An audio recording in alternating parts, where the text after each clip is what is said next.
Ansel Murray will start on pole position with Alfie Garrett alongside Oakley Riggs and Ralph Martin on row 2, Ethan Lloyd and Harley Bradbury Stretton on row number 3.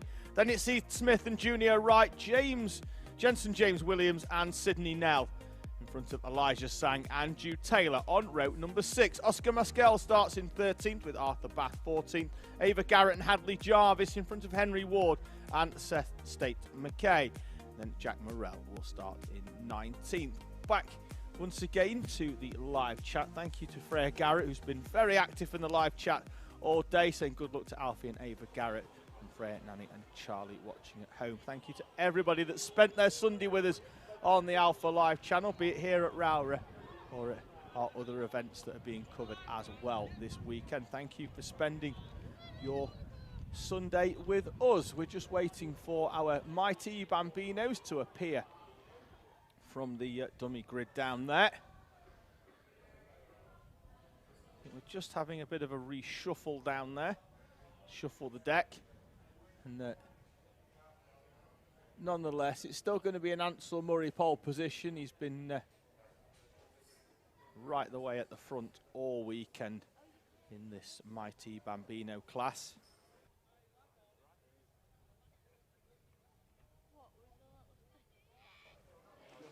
Just having a quick walk down that MightE Bambino grid. You can see some of the carts being picked up there. That's how light they are. They've got Elijah Sang. He's still in the cart as they two of them, his dad and another helper, have picked the cart up, and he's in there. And I know Elijah is very, very small at only 5 years old and doesn't weigh very much at all, does the youngster from Bournemouth in Dorset. But nonetheless, a two-man effort for picking the cart up with the driver is something special, as he drops the number 88 machine back into position.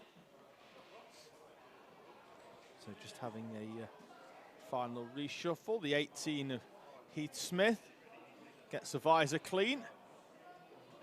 Should hopefully help him see the red lights go out in a few moments' time for our MightE Bambinos.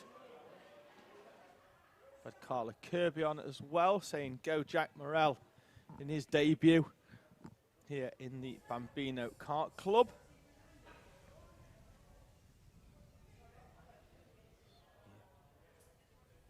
See some more of our youngsters who look like they're just having some off-track fun as well.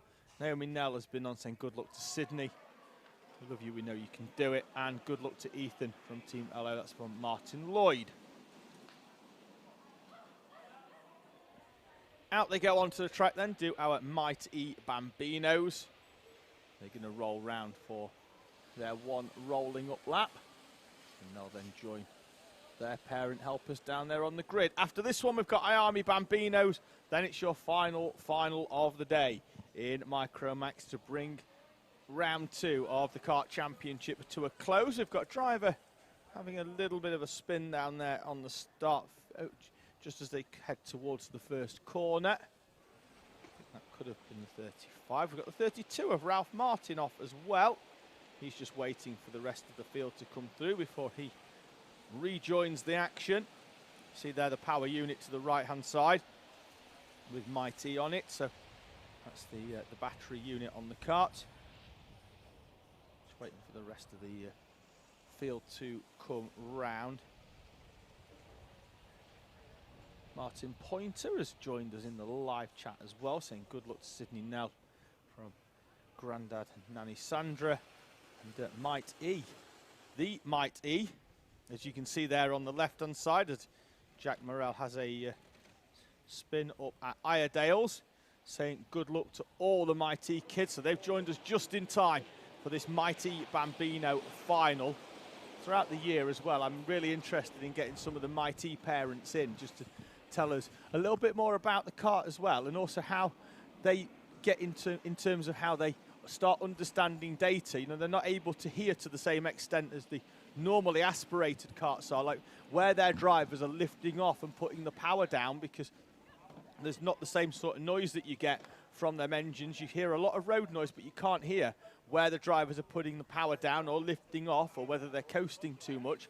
It'd be really interesting to understand the dynamic that they go through in helping their drivers become quicker, particularly those drivers that are now starting at the front. Obviously, off pole position, we've got the reigning champion, Ansel Murray, who was the BKC champion last year in the MightE Bambinos. He's just had his kart just picked up and repositioned into right position. So, not for the first time today either. I'm joined back in the commentary box by our winner in Micromax, Max Gilman. Max, when you sat down there on the grid and it's just about to go green, what thoughts go through your mind? Just to concentrate, think fast, just go in, and then we suddenly won, and we got a good start, but then we dropped down to second, but then we came first at the end. Well, we're just going to keep an eye out on this one. Looks like we might just have a delayed start with a driver with a problem. Just making sure that we are good to go. See the red lights up there on the overhead gantry.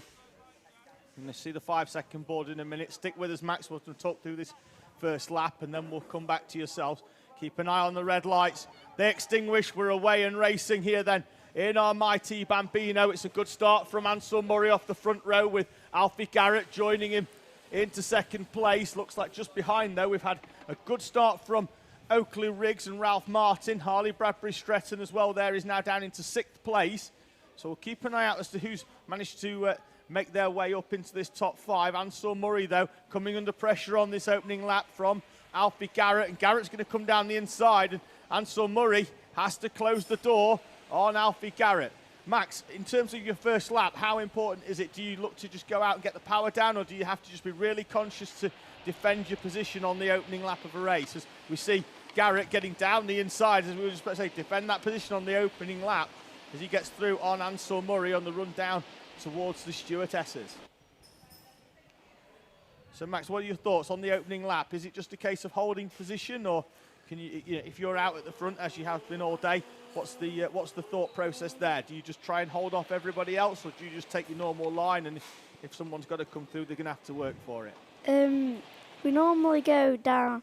So if you get a really good start, you don't have to really do anything.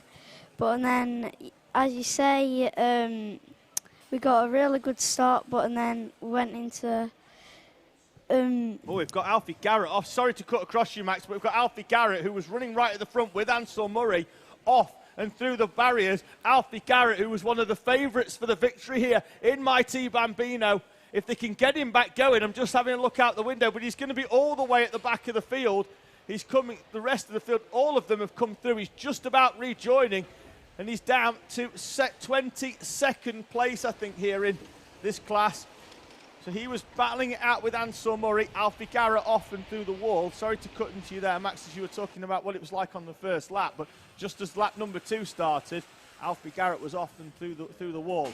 So let's have a look at that situation then. Where you've gone, you know, if you don't have the first lap that you were hoping for, you know, we've all raced, you know, you've had that, you know, you've always had that first lap disappointment. Everybody's been through it where you're getting yourself into a good position, then all of a sudden you're facing the wrong way and you've got to wait for all the field to come through. What thought process is that, as we've got the 38 of Henry Ward off onto the grass? Looks like he could be retiring as well. I don't think he can get that kart going again, not quite giving him the power that he wants.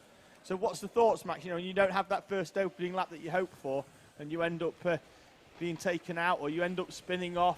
You know, is it just a case then trying to get back and just do as much as you can? We get back, just concentrate, head forward, and then if they're really close behind, just keep your head and just try and do your hardest to try and win. So Max Gilman, who's going to be heading towards the podium in around about half an hour's time, where I'll be handing out my Circuit Watchers Driver of the Day as well before the trophy presentations commence. Other than yourself, Max, you've been watching a lot of racing out there. Any other drivers who have stood out for you this weekend? We need a bit of thinking time here, aren't we? Whilst you have a think, and I've got one. Yeah, go for it. And then I'll run through Braith the top 10. Murdoch. He's been quite good, hasn't he? I'll keep an eye out on him. later on. Just as the top 10 make their way through, it's Ansel Murray and Oakley Riggs from Ethan Lloyd, who's coming under pressure down there from Ralph Martin. Martin tries to get to the inside with Elijah Sang, Harley Bradbury Stretton, Junior Wright, Heath Smith, JJ Williams and Sydney Nell rounding out the top 10. They're finding their way through some of the lap traffic or our leaders. Now it's Oakley Riggs who's starting to have to take the battle to Ansel Murray as Elijah Sang and Harley Bradbury Stretton make their way down that back straight. Coming under pressure as well from Junior Wright in the number 11. Max, final question before I let you get back off into the paddock. Where are you racing next? We might do some Euro spec. Oh, so basically you fancy a holiday then, yeah? Yeah. Yeah, lovely. Don't we all? I might try some of that as well. So, Max, thank you very much for taking the time to come and see us in the commentary box. Really appreciate it. You're welcome. Ansel Murray leading then from Oakley Riggs and Ethan Lloyd with Ralph Martin. That is Ethan Lloyd, who's had a bit of a spin down at McRae's whilst battling it out with Ralph Martin for third place.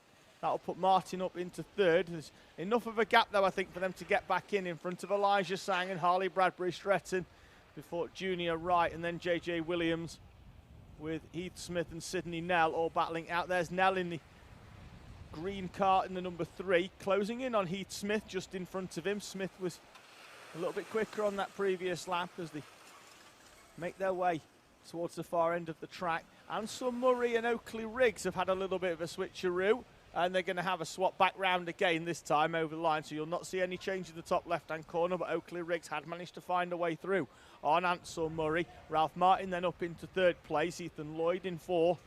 After that spin, that's lost him almost 4 seconds as he was battling out with Ralph Martin, now 4.4 behind the driver of the 32 machine.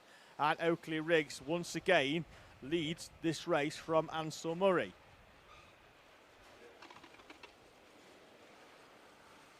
We've had a change at the head of this MightE Bambino final. 4 minutes to go. Support coming in for Ansel Murray. He's going to need it in this final 4 minutes or so because he's got Oakley Riggs currently ahead of him. We're expecting to see Alfie Garrett up there as well, but the spin for him into the wall on the end at the start of lap number 2. As Ansel Murray is back now in front of Oakley Riggs. Behind them, though, Ralph Martin, the one to watch here, because Ansel Murray and Oakley Riggs battling it out for the lead.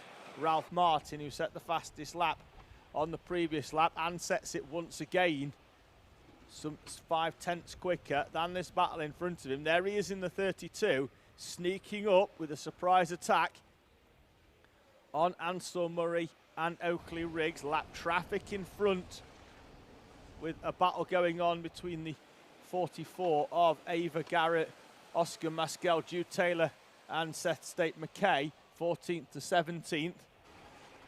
In front of them, they're going to have to try and find a way through these carts. They're going to have a blue flag, but they're all battling it out between each other, and it's going to play into the hands of Ansel Murray because Oakley Riggs can't get through quite as cleanly.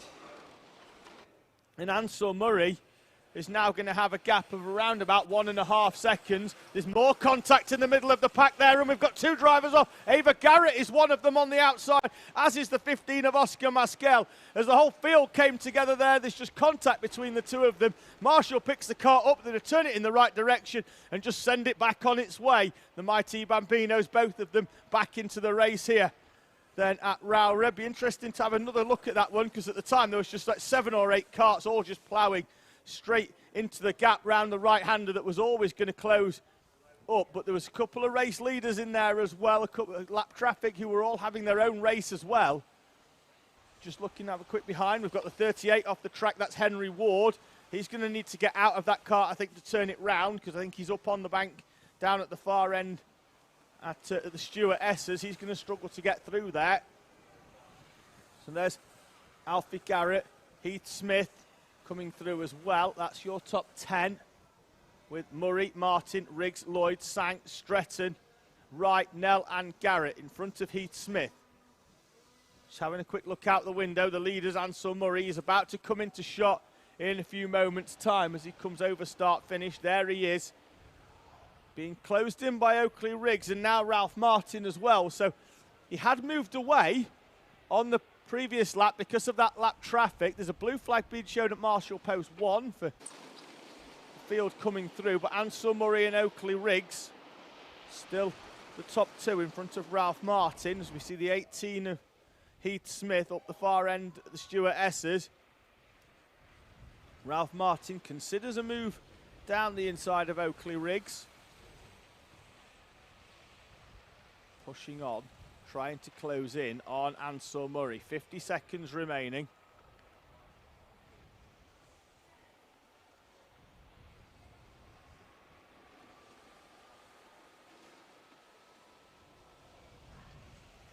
Down the inside then comes Ralph Martin into the right-hander.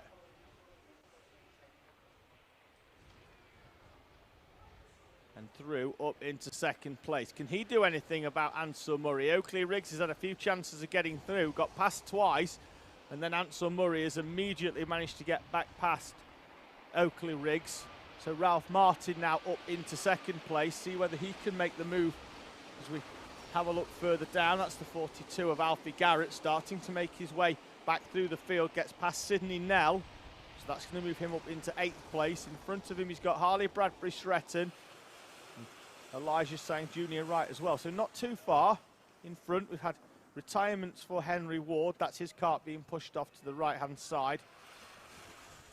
Just having a quick look, there's a battle going on which now sees Garrett starting to move, and Alfie Garrett is back up into a top 5 position on that last lap, makes up 4 places, gets past Elijah Sang, Sidney Nell Jr. right, and Harley Bradbury Stretton, the latter of the two dropping 2 places each down the order as Alfie Garrett makes up 4 places. That's about as high as he's going to go unless there's something goes really wrong for any of our top 4, because they are some 35 seconds further down the road. Ansel Murray, Oakley Riggs and Ralph Martin then your top 3, as driver there taking to the grass in the 11. That's Junior Wright with Harley Bradbury Stretton just trying to get alongside.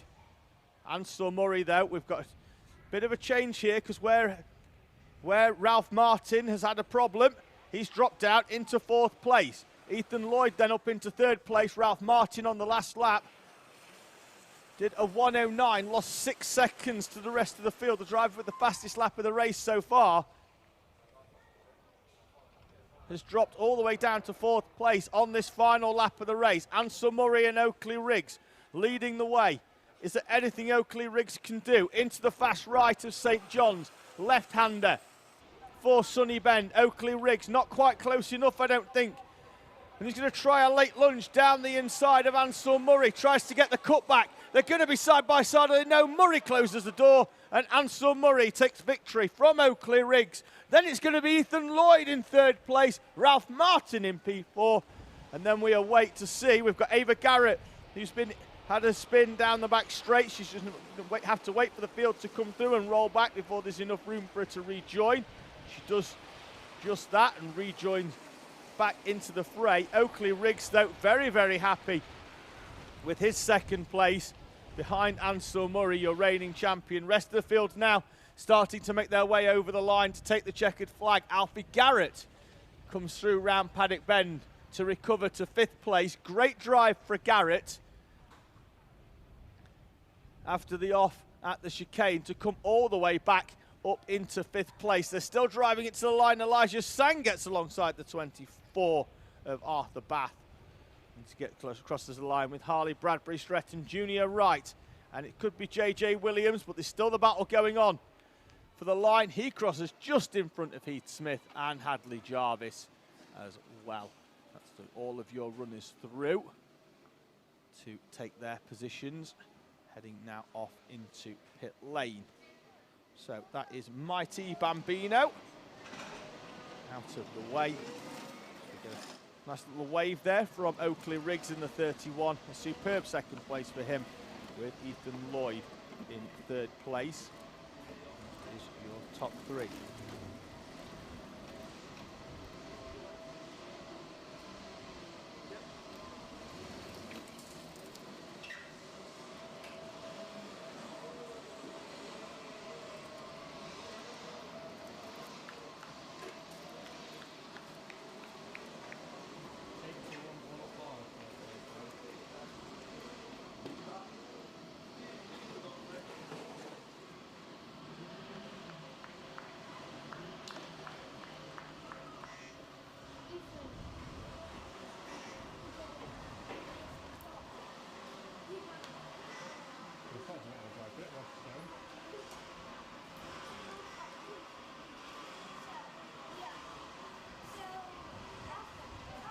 That's Ethan Lloyd in the 66, his first outing in the MightE Bambinos in the BKC Championship, and he finishes in 3rd place. So just a little bit of a debrief going on there then between Ansel Murray and Oakley Riggs down there in the holding area for technical scrutineering, as you can see behind the tables. Just having their tyre barcodes checked, you can see there. There's a limited allocation of tyres in this championship, so they'll just be having that, making sure that the tyres that are registered on the system are what are on the for everybody else.